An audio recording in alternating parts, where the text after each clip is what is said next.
Time management. How important it is to manage our time. You see, we all get the same time, like 24 hours. Some of us use it really wisely, but some of us say that I don't have enough time. I don't know, the time goes so fast. I can't do anything. I couldn't finish my task or couldn't finish what I want to do because not enough time. Why is that? I used to have this problem. The time was finishing, the day was finished, and then I was saying to myself, the time is gone and I didn't do enough. And I started searching. And I found this wonderful short video by the great man Jim Rohn. He is explaining how to master our time, how to be productive in our time daily. This video has helped me a lot, and now I can manage my time, what I need to do from the time I wake up till the time I go to bed. And I would love to share this video with you, and I'm sure it will help you. It's a short 16-minute video. Let's go together and watch it or listen to it and learn from it, that we can manage our time, because a lot of us do have problem with the time management.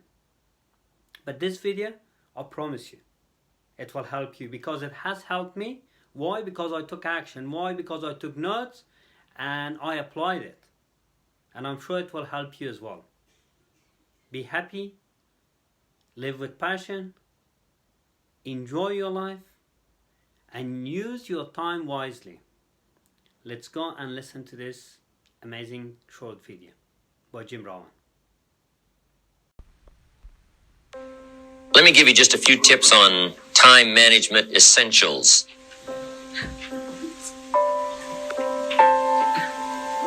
First of all, you run the day or it runs you. A little simple analysis. It's not that difficult to get something started, and you run it for a while, and after a while it starts running you. That's part of the challenge. I told my staff one day, giving birth to a tiger is one thing, learning how to ride it is something else, right? Sometimes you start it and then it turns around and starts giving you all kinds of trouble. Next, the time you've already committed to labor is enough time. If you're working already 8-10 hours a day, that's about it. You just can't work much more than that. Bursts at a time, you can work 12, 14, 16, right? And I'm sure we've all learned to do that, put in the extra time. But after a while, you pretty well have to put your life in balance, or your health is in jeopardy, and your heart's in jeopardy, your blood pressure is in jeopardy, a lot of things, if you don't stay in balance. So you don't have to put any more hours, probably. All you have to do is just make better use of the hours. A cliche we've all heard. It's not the hours you put in, it's what you put in the hours that counts. Now also you need a written set of goals, time management essential, priorities. Good plan for the next 10 years especially, some of the things you want to accomplish. Let our dreams pull us through, our objectives sustain us, get us up early, keep us up late. All right, drive us to do the disciplines, read the books, take the classes, study, whatever's necessary. And a constant review of your goals, because that's how you determine how to use your time, whatever priorities you're going for. Then you need a plan to achieve your goals. And game plans, laying out 6 months, laying out a year. When you do business internationally, several corporations, we just formed our first Australian corporation. You just got to have game plans to lay all this stuff out. Otherwise, it just doesn't get done. Things get missed. Taxes don't get paid. The details don't get taken care of. You've got to learn to think on paper. And if there's one thing under time management we can get across that's major, that one is it.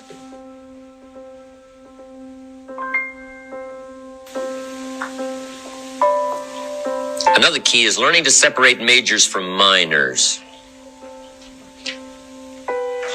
That's high on the list. Making sure you don't spend major time on minor things. This is why you need to think on paper. Put your game plan on paper to make sure you're not spending major time on minor things. A little phrase I have says, don't mistake movement for achievement. It's not that difficult to get busy. What you have to do is check to see what you're busy on. Because it's easy to haul out the trash and fix the screen door, get the car washed, take the kids to school. I mean, it's easy to stay busy, right? The key is on what? So separate majors from minors. Next time management essential is concentration. Zeroing in. Preoccupation is fatal, both on the freeway and in business. You got to keep your mind concentrated. I have a little rule that says, don't start the business day till you get to the office. I used to start my business day in the shower or at the breakfast table, and it just messed up a lot of things. I'm sitting at the breakfast table, guess where my mind is? At the office. I even got mixed up going to the beach and, trying to, do some relaxing time. But sure enough, when I'm in the office, I'm thinking about the beach. And when I'm on the beach, I'm saying I should be at the office. Now, see, that's mixed up. We quoted that little quote from the Reader's Digest in the evening seminar, right? Wherever you are, be there. If you're at the breakfast table, be there. When you're having a conversation with somebody, be there. When you're on your way to work, be there. Enjoy the ride. Take a look around you. What's going on? Study human nature. What's happening? Be there. And then when you get to the office, go for it. Next time management essential is learn to say no. Boy, it's easy to overload your calendar, get yourself into all kinds of time management problems simply because you didn't have the strength to say no when you should have said no. It's much more difficult to say no and then try to get out of it later. Call back, make the arrangements, go through the whole embarrassment. Better to say no than to say yes and have to back out. Ron Reynolds has a good phrase that says, don't let your mouth overload your back. That's good.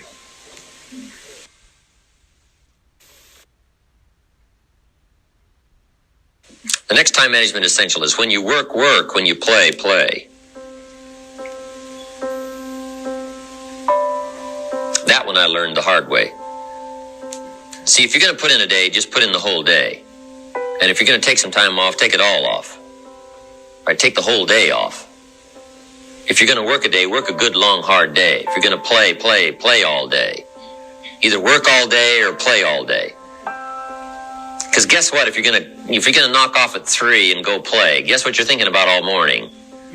Right? Knocking off at 3 o'clock. I mean, it just, it's one of those things. It's hard to zero in, on something and make it productive if you're making plans to do something else. Now, part of this depends on what you do and depends on your work schedule and the job you have and the business you have, right? I understand that. Everything we're talking about these 2 days needs to be altered and monitored and worked around to fit your particular situation. I understand that. I have a builder friend of mine up in San Jose. His name is Peter Paulson. Peter's got it down pat. Peter works a week and takes off a week. That's the way he's got it arranged. He's a builder. Now, it's kind of clever, though. See, he works 5 days, takes off 9. That's a little... He says work a week, take off a week, yeah, but it's really 5 and 9. Because it's 5, and then it's a weekend, and 5 days, and another weekend, right? So, but what Peter does, the 5 days he puts in, he works, 14, 16 hours, almost around the clock, keeps 2 or 3 secretaries going, gives all the orders, the accountants, the superintendents, the builders, the whole thing, gets it all arranged, and works around the clock for 5 days, and then goes, takes off. Now, you might not have the luxury of being able to do it that way, but just work on this. When you work, when you play. Okay, the next time management essential is analyze how you are, and then either compensate for it or change. Sometimes you can remain how you are if you just make other arrangements. My staff discovered I'm a poor courier. They said, Mr. Rohn, here's a check for Jerry Haynes. You're going to be up north, right, in the next couple of days? I say, yeah, no problem. Give it to me. I'll see that he gets it. Guess when I next hear about that check? From my cleaners. Saying, Mr. Rohn, we found this, right? Now, I say, look, I know I messed up that time, but, next time I'll make sure. See, but it just doesn't work. I'm not good at it.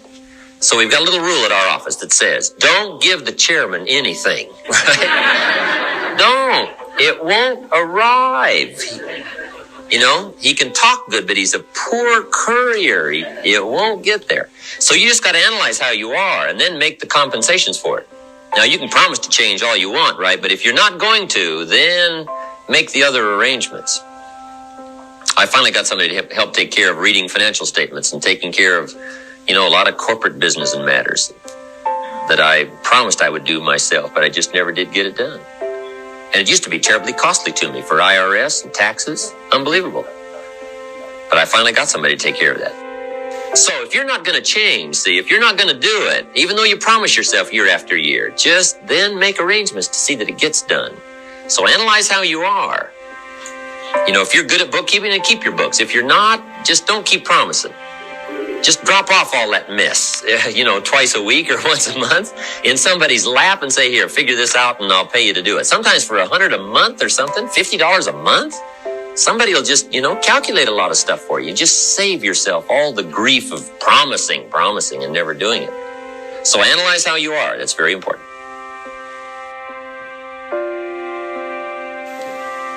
Next time management essential is beware of the telephone. Beware of the telephone, a useful tool, but it can also get you into trouble. So you got to watch the telephone on time management. Here's one way to use the telephone. Make sure you make an agenda before you make a call. Make a little list of what you're going to talk about before you call. Don't try to think and call out of your head. But if you don't have this agenda, you wander around, talk about all kinds of things that probably aren't essential. And then you have that at the end of the telephone conversation. You say, let's see, there was something else I was going to talk to you about. I can't think of it right now. If I think of it, I'll call you back. See, you just, great time waster. Also, when you make an agenda, it's really great when you come back to recall the conversation. Remember we talked about doing these 3 things? You say, no, we didn't go over that. Say, well, let me see. Oh, yeah. There it is in my log. The agenda of the telephone conversation. Okay, so use the telephone. Now, you got to beware of the telephone at home, too.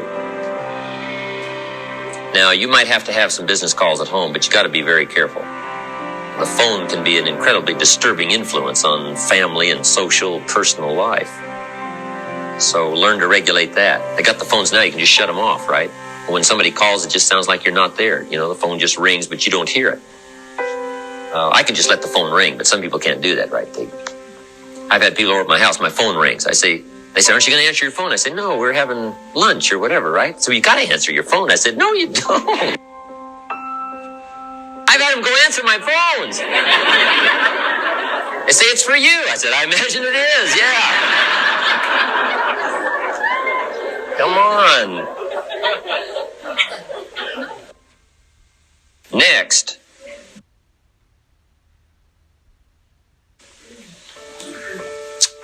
Time management essential is have a certain time to solve problems. We found that helpful, especially in the business world. We say problems after 3. Just set them aside. Now, you don't ignore them, but you just set them aside in a certain time frame. All the problem calls, you just call back after 3 o'clock and just go right through them. Now, also, in setting them aside till 3 o'clock, problem comes in at 9 o'clock. And you say, hey, 3 o'clock, Mr. Rohn's going to get on the phone and make all these problem calls, right? Call back all these answers. Guess what usually happens between 9 and 3? Somebody calls back and says, hey, tell him not to call. We've already got it worked out. But see, if you take that call when it comes, sure enough, now you got to spend time. We learn in sales training. People ask questions. You say, hey, save that till training class. Bring that question to training class. You just learn those time-saving things so you don't have to cover the same things with each person. Okay. Next on time management is read all the books. Just get you some ideas on time management from the books. There's books by Bliss, McKay, Lakin.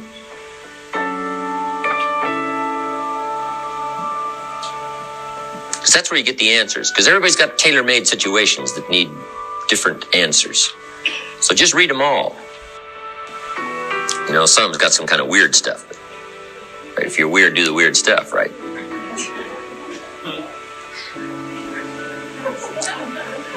Whatever. Read it all.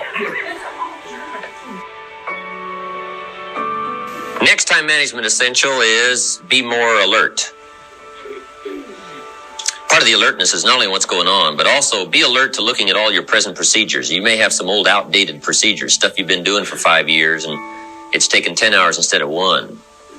Right? You could put it on a computer or something. You could just, go through, because it's easy to just accumulate a lot of wasted time, wasted motion by not, updating all of your stuff. You don't have to use the old, you don't have to use that anymore, right? The old calculators. They got the neat, easy stuff, right? Just go through and make sure you're not bogged down with some old, antiquated stuff that's wasting a lot of time. And then be more alert. Take a look at what's going around you. Say, hey, I've been going from here to there and it's taking too much time. In sales management, we teach, don't go across town until you've gone across the street. Have they heard your story across the street? Guys, I got this hot prospect 40 miles away. Well, it just probably isn't worth the time. It's too far. The span of distance is too long. Just shorten up the span. So be alert as to those kind of time wasters. The last one here is ask questions. When you get ready to talk to somebody, ask some questions. It might save you a great deal of time. Because it's easy to talk to somebody for an hour and then discover you've been on the wrong subject. Or maybe you're talking to the wrong person. Say, who are you? Oh, yeah, John, I forgot. You're talking about somebody else's problem. No, ask questions. Then you can get right to the heart of the matter. And then after you've asked a couple of questions, ask a couple of more. Because you can ask somebody, hey, what's wrong? It's not going well. What's wrong? Guy says, well, I can't seem to get at it. And then you just go on, here's how you ought to get at it and so on, when that's not really the problem. Most people at first don't disclose the real problem. Make sure you learn that in management. Most people at first don't disclose the real problem. They disclose the surface problem. Sometimes the real problem is the problem. Guy says, well, I got some problems at home. So, oh, that's why you're not getting out there. I've been talking about hitting it when the real problem is something's wrong at home. Let's talk about that. See, just a couple of questions, and you just save yourself an hour. You save yourself talking too long about the wrong things just by asking the questions. Okay.